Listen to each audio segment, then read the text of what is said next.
यशोदा के यशोदा के लल्ला सपनवा में आवे छै। यशोदा के लल्ला सपनवा में आवे छै।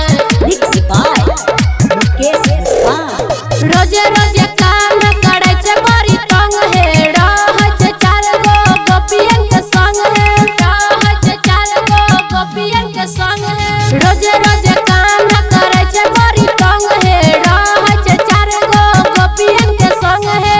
बांसुरी बजाई के दिल धड़काबै छै, बांसुरी बजाई के दिल धड़काबै छै। यशोदा के लल्ला सपनवा में आबै छै। यशोदा के लल्ला सपनवा में आबै छै। यशोदा के लल्ला सपनवा में आबै छै। यशोदा के लल्ला सपनवा में आबै छै।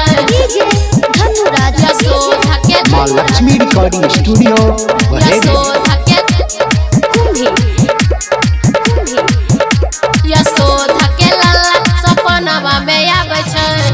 4 दिन से देखै छियै कान्हा के सपना, न जाने कहिया ने तै हमरा अपना, ने तै हमरा अपना।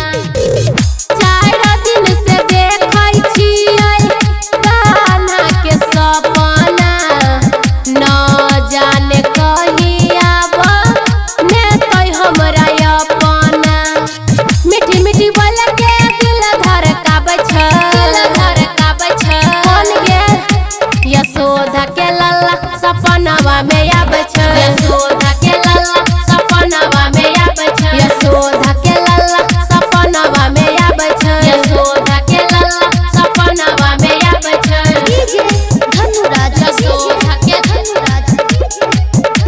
यशोदा के यशोदा के लल्ला सपनवा में आबै छै। देखै में नटखट कान्हा मीठी मुस्कान छै, सीता